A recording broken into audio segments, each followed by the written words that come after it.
ओम गुरुभ्यो नमः। भावांनो, तुम्ही आजचे परिस्थिती जर बघितला तर बहुतांश प्रत्येक भावांच्या जोडीमध्ये मतभेद असतेच। ते मतभेद का असतंय हे त्यांनाच माहीत असतंय। म्हणजे एकटा चांगल्या वृत्तीचा असतो, एकटा वाईट वृत्तीचा असतो। कोण वाईट कोण चांगले हे बाहेरच्या लोकांना माहीत नसतंय। त्याच्यामध्ये जो चांगला असतो ना त्यालाच ते माहीत असतंय आणि त्याला एक चिंता पण सतावत असते। कुठली चिंता म्हणजे भावाबरोबर राहायचं कसं, त्याला समजावून सांगायचं कसं, कारण तो प्रत्येक चांगल्या गोष्टीला विरोध करत असतो। भावाबरोबर कसं राहायचं हे ज्यांचं चिंता आहे त्यांच्यासाठी माझं सांगणं असं आहे, भावांनो, तुम्हीच ह्या जगामधले पहिला जोडी नाही।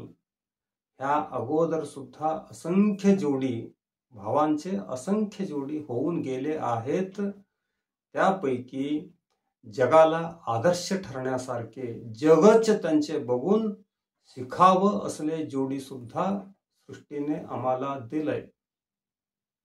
ते जोडी कुठले आहे म्हणजे राम लक्ष्मणाच्या जोडी, वाली सुग्रीवाचे जोडी आणि रावण विभीषणाचे जोडी।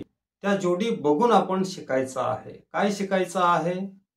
जर तुमचा भाऊ रावण आणि वाली सारखे अधर्मी असेल, नीच असेल, तर तुम्हाला सुग्रीव आणि विभीषणासारखे लांब व्हायचं आहे।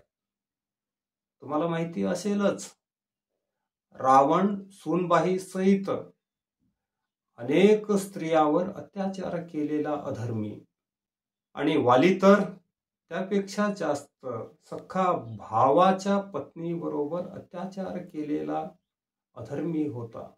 भाऊ जर रावण वालीसारखे अधर्मी असेल तर तुम्हाला सुग्रीव आणि विभीषणासारखे त्यांच्यापासून लांब व्हायचं आहे।